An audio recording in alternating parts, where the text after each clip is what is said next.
all aspirants welcome to our channels SWR। তো আজকে তোমাদের WP কনস্টেবলের প্র্যাকটিস সেট 2 নিয়ে চলে এসেছি। আগের দিনে যে প্র্যাকটিস সেটটা দিয়েছিলাম, যারা দেখোনি তারা ইউটিউব চ্যানেলে গিয়ে দেখে নেবে। ডেস্কটপে বক্সে তোমাদের লিঙ্ক দেওয়া আছে। এভাবে দেখো, আগের দিনে তোমরা যারা প্র্যাকটিস করেছো আর দেখেছো, আমি তোমাদের একটু মডার্ন টাইপের কোয়েশ্চেন দিচ্ছি। দেখো, গতানুগতিক কোয়েশ্চেনগুলো তো তোমরা পারবে, একটু মডার্ন টাইপের কোয়েশ্চেন যদি আমরা করতে প্র্যাকটিস করি, সেক্ষেত্রে কিন্তু তোমাদের কমন পাওয়ার সম্ভাবনাটা প্রবল বেড়ে যাচ্ছে। মানে একটু হার্ড কোয়েশ্চেন আসলে তখন আর আমাদের কিন্তু ভয় থাকবে না। ওকে, এছাড়াও যারা তোমরা ফ্রিতে WBP কনস্টেবল এবং WBSSCর জন্য ফ্রি নোটস চাইছো, মক টেস্ট দিতে চাইছো, প্র্যাকটিস করতে চাইছো, তারা নিচে দেওয়া টেলিগ্রাম লিঙ্ক এবং হোয়াটসঅ্যাপে পিন আপ করো। ওখানে তোমাদের সমস্ত নোটস এবং সমস্ত মক টেস্ট ফ্রিতে প্রোভাইড করা হয়। কেমন? তো চলো, আজকে তোমাদের প্র্যাকটিস সেট 2 এর প্রথম কি প্রশ্ন আছে দেখো। বলছে হর্ষাব্দ গণনা শুরু হয় কবে থেকে? তো কবে থেকে হর্ষাব্দ গণনা শুরু হয়? তোমাদের হর্ষাব্দ গণনা শুরু হয় 606 খ্রিস্টাব্দ থেকে। ঠিক আছে? তো দেখো, এটা নিয়ে আর কিছু ইম্পর্টেন্ট পয়েন্ট আছে যে হর্ষাব্দ গণনা চালু করেছেন কে? চালু করেছেন হর্ষবর্ধন, খ্রিস্টীয় 606 খ্রিস্টাব্দ থেকে। ওকে, চলো নেক্সট পয়েন্ট কি বলেছে দেখো। নেক্সট কোয়েশ্চেন বলছে বিসিজি ভ্যাকসিন কোন রোগ প্রতিরোধের জন্য দেওয়া হয়? তো বিসিজি ভ্যাকসিন দেওয়া হয় কোন রোগ প্রতিরোধের জন্য? যক্ষ্মা প্রতিরোধের জন্য বিসিজি ভ্যাকসিন দেওয়া হয়। দেখো নেক্সট কোয়েশ্চেন, আচ্ছা কিছু ইম্পর্টেন্ট পয়েন্ট দেখো। হেপাটাইটিস বি প্রতিরোধের জন্য হেপাটাইটিস বি ভ্যাকসিন দেওয়া হয়। এই যে প্রত্যেকটা প্রশ্ন দেখছো, এগুলো প্রত্যেকটা প্রশ্নই কিন্তু তোমাদের কোনো না কোনো পরীক্ষাতে প্রিভিয়াস ইয়ারে এসছে। এগুলো SSC, GD, MTS, CGL, CHSL, RRB, এই পরীক্ষাগুলোতে কিন্তু ম্যাক্সিমাম রিপিটেড হয়। ঠিক আছে? এবং এই লেভেলের পড়াশোনা যদি তুমি করো, তাহলে কিন্তু ডাব্লিউবিপি কনস্টেবল, এছাড়াও WBP SI, KP KP constable, WBCS, WBSSC প্রত্যেকটা এক্সামকেই কিন্তু তুমি টার্গেট করতে পারবে। সুতরাং পড়াশোনাটা কিন্তু আগের মতন আর অতটা সোজা প্রশ্ন কিন্তু এখন আসে না। এখন কিন্তু একটু হলেও কোথাও না কোথাও মডার্ন প্রশ্ন আসছে। তোমরা পরীক্ষা যারা দিচ্ছ তারা দেখতে পাচ্ছ। তো সেভাবেই তোমাদের পরীক্ষাগুলোকে মাথায় রেখে আমি প্র্যাকটিস সেটগুলো নিয়ে এসেছি। চলো নেক্সট প্রশ্ন দেখে নিই। বলছে বিলায়েত খান একজন বিখ্যাত ড্যাশ বাদক ছিলেন। তো বিলায়েত খান কি বাদক ছিলেন? বিলায়েত খান ছিলেন একজন বিখ্যাত সেতার বাদক। ওকে, দেখো কিছু ইম্পর্টেন্ট পয়েন্ট দেখে নিই। বলছে বিলায়েত খান একজন সেতার বাদক ছিলেন। তিনি 1968 সালে পদ্মভূষণ এবং 2000 সালে পদ্মবিভূষণ পুরস্কার প্রাপ্ত হন। আর বাদক কে ছিলেন? শরৎ বাদক ছিলেন আলী আকবর খান এবং সানাই বাদক ছিলেন বিসমিল্লা খান এবং সন্তুর বাদককে পণ্ডিত শিবকুমার শর্মা। দেখো, এনারা এই শরৎ বাদক কিন্তু আরও অনেকেই আছেন, কিন্তু যেগুলো বেশ মোস্ট ইম্পর্টেন্ট এবং যাদের নামগুলো বারবার পরীক্ষাতে আসছে, আমি সেসব ব্যক্তিদের নামই রেখেছি এখানে। ঠিক আছে? চলো নেক্সট প্রশ্ন দেখব। বলছি সিপাহি বিদ্রোহের সময় ভারতের গভর্নর জেনারেল কে ছিলেন? তো সিপাহি বিদ্রোহের সময় ভারতের গভর্নর জেনারেল ছিলেন লর্ড ক্যানিং। ওকে, চল বলছি লর্ড ক্যানিং যে সিপাহি বিদ্রোহ করার সময় ছিলেন। এছাড়াও তিনি কি করেছেন দেখো, লর্ড ক্যানিং শর্তবিলোপ নীতিকে প্রত্যাহার করেছেন কত সালে? 1858 সালে। এছাড়াও বিধবা বিবাহ আইন চালু করেছেন 1856 সালে। ওকে, চলো নেক্সট প্রশ্ন বলি। কি বলছে দেখো। বলছে কল্পসূত্রের রচয়িতা হলেন কে? তো কল্পসূত্র এর রচয়িতা হচ্ছেন কে? ভদ্রবাহু। কে হচ্ছেন রচয়িতা? ভদ্রবাহু এনার রচয়িতা। ঠিক আছে? এটা তোমরা কমেন্ট করো তো, এটা কোন ধর্মগ্রন্থের জন্য লেখা হয়েছিল, কোন ধর্মগ্রন্থের সাথে যুক্ত। ঠিক আছে? দেখো কিছু ইম্পর্টেন্ট দেখবো। এখানে তো ডেসক্রিপশনে দেওয়াই আছে। যাই হোক, কল্পসূত্র একটি গুরুত্বপূর্ণ জৈন ধর্মগ্রন্থ, যেখানে জৈন তীর্থঙ্করদের বিশেষত মহাবীর ও পার্শ্বনাথের জীবনী, শিক্ষা এবং জৈন রাজনীতি বর্ণিত আছে। এটি আচার্য ভদ্রবাহু কীর্তিত খ্রিস্টপূর্ব 4th শতাব্দীতে রচিত। আরও একটা ইম্পর্টেন্ট পয়েন্ট দেখো, মহাবীরের খ্রিস্টপূর্ব 599 অব্দে মন্বন্তর বা 540 খ্রিস্টপূর্বাব্দে বৈশালী কুন্দগ্রামে জন্মগ্রহণ করেছেন। এই একটা ভীষণ ইম্পর্টেন্ট প্রশ্ন। এই মহাবীর এবং গৌতম বুদ্ধর জন্মস্থান কুন্দগ্রাম, কুশীনগর, এই দুটো কিন্তু তোমাদের গুলিয়ে যায়। তো মহাবীরের জন্মস্থান কোথায়? কুন্দগ্রামে। ঠিক আছে? এবং কোথায় পরগমন করেছেন? পাভাপুরীতে। কোথায়? পাভাপুরীতে। ক্লিয়ার? চলো নেক্সট কোয়েশ্চেন দেখো কি বলেছে। নেক্সট কোয়েশ্চেন বলছে হরেকৃষ্ণ এরা ভারতের ড্যাশ গ্র্যান্ড মাস্টার হলেন। তা হরেকৃষ্ণ এরা কত নম্বর গ্র্যান্ড মাস্টার হয়েছেন? হরেকৃষ্ণ এরা 87তম গ্র্যান্ড মাস্টার হয়েছেন। ঠিক আছে? চলো 2025 সালে মেজর ধ্যানচাঁদ পুরস্কার পান দাবা খেলাতে কে, মানে কে দাবা খেলাতে মেজর ধ্যানচাঁদ পুরস্কার পেয়েছেন 2025-এ? তো 2025-এ পেয়েছেন কে? গুকেশ ডি। এবার অনেকে বলবেন না হরমনপ্রীত সিং পেয়েছে, না হরমনপ্রীত সিং কবে পেয়েছে? 2024 সালে পেয়েছে। কেমন? দেখো 2024 সালে দাবাতে মেজর ধ্যানচাঁদ পুরস্কার পেয়েছেন হরমনপ্রীত সিং, এবং 2025-এ মানু ভাকের মেজর ধ্যানচাঁদ পুরস্কার পেয়েছেন কিসে? শুটিংয়ে। এখন প্রশ্ন যদি আসে যে মানু ভাকের কোন খেলার সাথে যুক্ত ছিলেন, তাহলে শুটিংয়ে সেক্ষেত্রে আর কোনো সমস্যা থাকছে না। আর প্রবীণ কুমার পেয়েছেন প্যারা অ্যাথলেটিক্সে। কোথায় পেয়েছেন? প্যারা অ্যাথলেটিক্সে পেয়েছেন, অ্যাথলেটিক্স।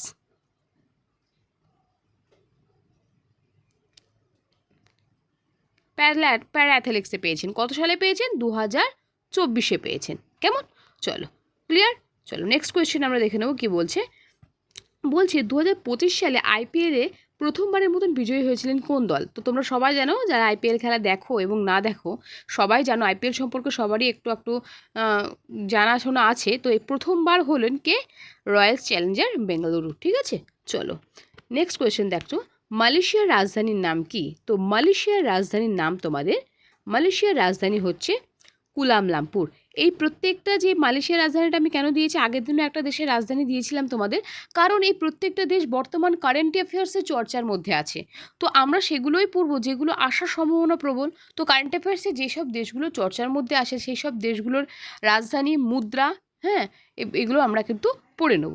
তো নেক্সট প্রশ্ন কি বলেছে দেখো। বলছে আচ্ছা কিছু ইম্পর্টেন্ট পয়েন্ট আছে দেখো। আকরা হচ্ছে ঘানার রাজধানী, এবং ফনম পেন হচ্ছে কম্বোডিয়ার রাজধানী, আর আদিত আবাব হচ্ছে ইথিওপিয়ার রাজধানী। খুব ইম্পর্টেন্ট এই জায়গাটা কিন্তু খুব ইম্পর্টেন্ট। আদিত আবাব ইথিওপিয়ার রাজধানী, এটা কিন্তু কোনো না কোনো মানে তোমাদের সামনে যে কটা পরীক্ষা আছে, ডাব্লিউপি কনস্টেবল বলো বা ডাব্লিউপি এসআই বলো, হ্যাঁ, একটা না একটা পরীক্ষা তোমরা পেয়েই যাবে। আশা করি ডাব্লিউপি কনস্টেবলে দেওয়ার সম্ভাবনা প্রচুর। ওকে, চলো নেক্সট কোয়েশ্চেন দেখো কি বলছে। বলছে কোন কমিটির সুপারিশে ভারতের সংবিধানে মৌলিক কর্তব্যগুলি যুক্ত হয়েছে? তো কোন কমিটির সুপারিশে যুক্ত হয়েছে? কমিটির সুপারিশে যুক্ত হয়েছে তোমাদের শরণ সিং কমিটির সুপারিশে। কিছু ইম্পর্টেন্ট পয়েন্ট দেখে নেব। 1976 সালে নাগরিকদের মৌলিক কর্তব্যগুলিকে সংবিধানে যুক্ত করা হয় 42তম সংবিধান সংশোধনের মাধ্যমে, আর সেটাই ছিল শরণ সিং কমিটির মাধ্যমে। ঠিক আছে, সুপারিশে, শরণ সিং কমিটির সুপারিশে। চলো নেক্সট প্রশ্ন দেখি। বলছে পশ্চিমবঙ্গে নদী এবং জলাভূমিকে সংযুক্ত করার জন্য কোন প্রকল্প শুরু হয়েছে? প্রকল্পগুলো কিন্তু প্রত্যেকটা তোমরা দেখে নেবে। ওয়েস্ট বেঙ্গলের প্রকল্পও দেখবে, আর কিছু সেন্ট্রালের প্রকল্পগুলোও আছে, সেগুলোও কিন্তু তোমরা দেখে নেবে। তো এখানে উত্তরটা কি হবে? পশ্চিমবঙ্গে নদ নদী এবং জলাভূমিকে সংযুক্ত করার জন্য নদী বন্ধন তোমাদের প্রকল্পটি গড়ে উঠছে। আর এই প্রকল্পের উদ্দেশ্য কী ছিল? এই প্রকল্পের উদ্দেশ্য ছিল বন্যার ঝুঁকি কমানো, কৃষি এবং নগর উন্নয়ন করা ছিল এর প্রধান উদ্দেশ্য। ওকে, নেক্সট প্রশ্ন দেখো। বলছি টেনিদা চরিত্রের স্রষ্টা। তাহলে আর একটা ইম্পর্টেন্ট তোমাদের টপিক, কে কোন চরিত্রের স্রষ্টা। ঠিক আছে, তো কে কোন চরিত্রের স্রষ্টা এটা লিস্ট বানিয়ে তোমরা মুখস্থ করে ফেলবে, আদারওয়াইজ তোমরা কমেন্ট করবে, আমি তোমাদেরকে লিস্টটা বানিয়ে দেবো। চলো, তো উত্তরটা কী হবে তোমাদের? নারায়ণ গঙ্গোপাধ্যায় তোমাদের টেনিদা চরিত্রের স্রষ্টাকর্তা। ঠিক আছে, নেক্সট কোয়েশ্চেন বলছে পশ্চিমবঙ্গের কোন জেলায় ছৌ নৃত্যের জন্য উদ্ভব হয়েছে? মানে ছৌ নৃত্য উদ্ভব হয়েছে কোন জেলায়? ছৌ নৃত্য উদ্ভব হয়েছে কোন জেলায়? তোমাদের পুরুলিয়াতে। ওকে, নেক্সট কোয়েশ্চেন দেখো। বলছে কোন শহরকে টোরাকাটার শহর হিসাবে বিবেচনা করা হয়? টোরাকোটা শহর হিসেবে বিবেচনা করা হয় কোন শহরকে? করা হয় তোমাদের বিষ্ণুপুরকে করা হয় টোরাকোটা শহর হিসেবে। এখন তোমরা বলতে পারো যে বাঁকুড়া তো বিষ্ণুপুরের মধ্যেই। হ্যাঁ, ডেফিনেটলি বাঁকুড়া বিষ্ণুপুর জেলাতেই অবস্থিত, কিন্তু বিষ্ণুপুর এবং বাঁকুড়া দুটোই যদি থাকে সেক্ষেত্রে কিন্তু তোমাদের উত্তর বিষ্ণুপুরই হবে, এবং বিষ্ণুপুর যদি না থাকতো সেক্ষেত্রে তোমরা বাঁকুড়া করতে, সেটা কোনো সমস্যার বিষয় নয়। তো বিষ্ণুপুর বাঁকুড়া জেলাতে অবস্থিত। ওকে, তো সেক্ষেত্রে তোমাদের তোমাদের উত্তর কিন্তু বিষ্ণুপুর হয়ে যাবে। বাঁকুড়া যদি না থাকতো তাহলে তোমাদের বিষয়টা এরকমই দাঁড়াতো। তো নেক্সট কোয়েশ্চেন দেখো কি বলছে।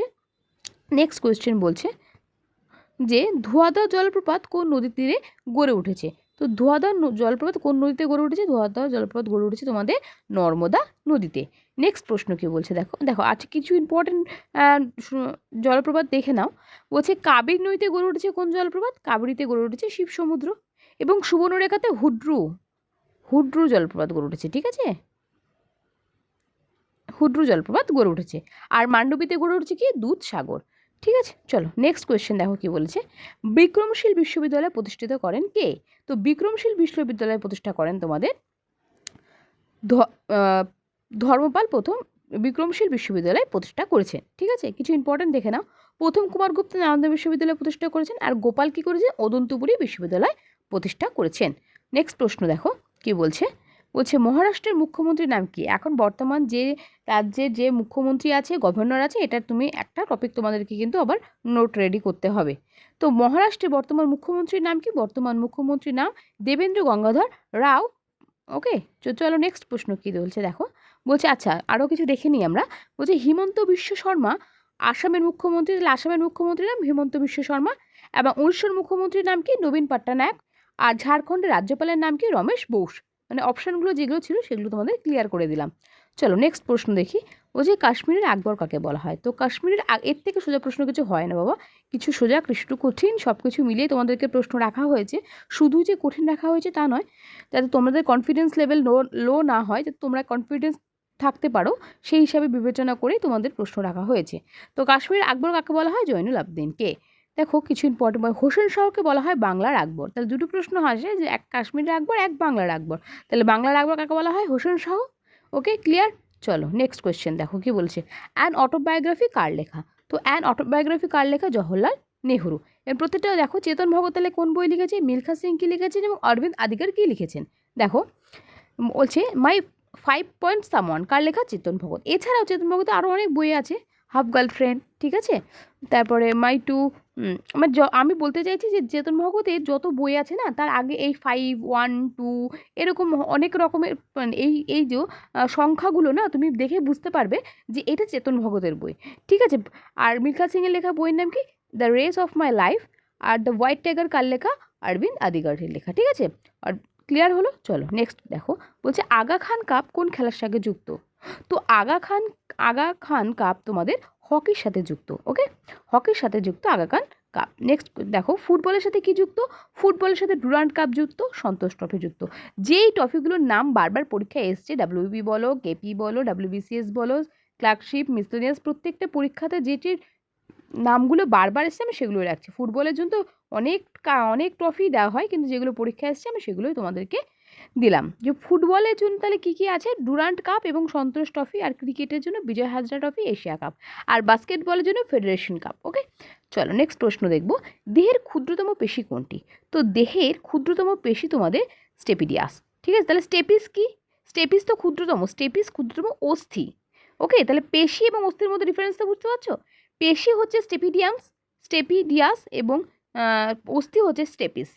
এবং গ্লুটিয়াস ম্যাক্সিমাস হচ্ছে দেহের বৃহত্তম পেশি। তাহলে ক্ষুদ্রতম হচ্ছে স্টেপিডিয়াস এবং বৃহত্তম হচ্ছে তোমাদের ম্যাক্সিমাস। এবং ফিমার দেহের সবচেয়ে শক্তিশালী অস্থি। ক্ষুদ্রতম যেরকম স্টেপিস এবং শক্তিশালী কোনটি? ফিমার। ক্লিয়ার। চলো নেক্সট প্রশ্ন দেখো। রূপার রাসায়নিক সংকেত কি? তো রূপার রাসায়নিক সংকেত কি বলো তোমরা? রূপার রাসায়নিক সংকেত কি এটা তোমরা কিন্তু আমাকে কমেন্টে বলবে। কেমন সব থেকে সোজা প্রশ্ন দিলাম, এটা সায়েন্সের সব থেকে সোজা প্রশ্ন। তো এটা তোমরা আমাকে কমেন্টে বলবে রূপার রাসায়নিক সংকেতের নাম কি। তো দেখো আমি অপশানগুলো তোমাদের দেখে দিচ্ছি। নিকেল, আচ্ছা অপশানগুলো দেখে তোমরা বুঝতেই পেরে যাচ্ছ, যাই হোক আমি বলেই দিই, তোমাদের আর কষ্ট করতে হবে না, প্র্যাকটিসই করে নাও। তো রূপার রাসায়নিক সংকেত, তার আগে তুমি দেখো নিকেলের রাসায়নিক সংকেতের নাম কি? নিকেল হচ্ছে Ni, তাহলে Au হচ্ছে সোনা এবং Cr হচ্ছে ক্রোমিয়াম। তাহলে রূপা কোনটা থাকলো তোমাদের? রূপা থাকলো তোমাদের Ag। তাহলে Ag তোমাদের রূপা এবং Au কিন্তু সোনা। ওকে, Ag রূপা এবং Au সোনা, এই দুটি বারবার গুলিয়ে যায়। তো নেক্সট দেখো কি বলছে। বলছে পশ্চিমবঙ্গের বক্সা, এটা বক্তা না বাবা, বক্সা হবে, টাইপিংয়ে মিস্টেক হয়ে যায় এগুলো, যাই হোক কোনো ব্যাপার নয়। যাই হোক বক্সা টাইগার রিজার্ভ চলমান বর্তমানে নিযুক্ত কোন কারণে হুমকির মুখে? মানে এই বর্তমানে এই টাইগার রিজার্ভটা একটু হুমকির মুখে আছে, মানে বিপজ্জনকভাবে আছে। তো সেটা কী কারণে আছে? সেটা আছে তোমাদের ডলোমাইট খুনের না বাবা, ডলোমাইট খনির জন্য। মানে এখানে ডলোমাইট খনি আছে, তো সেটা উত্তোলনের জন্য তোমাদের পশ্চিমবঙ্গের টাইগার রিজার্ভ বর্তমানে তোমাদের হুমকির মুখে আছে। ওকে, নেক্সট কোয়েশ্চেন দেখো। কামাখ্যা মন্দির কোথায় অবস্থিত? তো কামাখ্যা মন্দির তোমাদের কোথায় অবস্থিত? গুয়াহাটিতে অবস্থিত। এবং গুয়াহাটিটা কোন জেলায় অবস্থিত বলো তো? গুয়াহাটিটা তোমাদের গুয়াহাটিটা তোমাদের কোথায় অবস্থিত? কামাখ্যা ভারতের আসাম রাজ্যে গুয়াহাটিটি অবস্থিত। ঠিক আছে, চলো নেক্সট প্রশ্ন দেখব আমরা। বলছে কোন যন্ত্রটি বৈদ্যুতিক প্রবাহ পরিমাপ করতে ব্যবহার করা হয়? তো বৈদ্যুতিক প্রবাহ পরিমাপ করতে ব্যবহার করা হয় তোমাদের অ্যামোমিটার। ঠিক আছে, অ্যামমিটার। ওকে, তো অ্যামমিটার ব্যবহার করা হয় বৈদ্যুতিক প্রবাহ পরিমাপ করার জন্য। আর হাইগ্রোমিটার ব্যবহার করা হয় কিসের জন্য? হাইগ্রোমিটার ব্যবহার করা হয় বায়ুর আর্দ্রতা পরিমাপ করার জন্য, এবং হাইড্রোমিটার ব্যবহার করা হয় বায়ুর ঘনত্ব পরিমাপের জন্য। তো এইভাবে তোমাদের পুরো ডাব্লিউপি কনস্টেবলে যে 25 নম্বরের জিকে আসবে, সেখান থেকে তোমাদের 25 নম্বরের জিএস এবং জিকেকে কমপ্লিট একটা প্র্যাকটিস হয়ে গেল। তো তোমাদের যাদের ক্লাসটা ভালো লাগলো তারা ক্লাসটা সম্পূর্ণ দেখো, এবং কোন কোন টপিক লাগবে সেগুলো তোমরা আমাকে কমেন্টে জানাও। তোমাদেরকে আমি সেইভাবেই পুরো একদম টপিকগুলো আমি তোমাদের রেডি করে দেবো। খুব ভালো করে মন দিয়ে পড়াশোনা করো। সামনে তোমাদের কিন্তু পরীক্ষার হয়তো ডেট নিয়ে একটু গণ্ডগোল হচ্ছে, তোমরাও শুনতে পাচ্ছ ডেট নিয়ে একটু গণ্ডগোল হচ্ছে। তো নভেম্বরের 30 তারিখে যদি না হয় তবে সেটা জেনে রেখো খুব তাড়াতাড়ি হবে, এরকমটা নয় যে নেক্সট ইয়ারে হবে, এই ইয়ারেই হবে। ঠিক আছে, তো প্রিপারেশন থামিও না, কোনো রকম ডিমোটিভেট হবে না, মন দিয়ে পড়াশোনা করো। আমি প্রতিদিন তোমাদের জন্য এইভাবে প্র্যাকটিস সেটগুলো আনবো, সেগুলো দাও, এবং তোমাদের যা যা প্রয়োজন আমাকে কমেন্ট করো, আমি তোমাদেরকে সেভাবে প্রোভাইড করে দেবো। থ্যাংক ইউ অল স্টুডেন্ট, সুস্থ থাকো, ভালো থাকো। পুলিশ কিন্তু এবার হওয়াই চাই।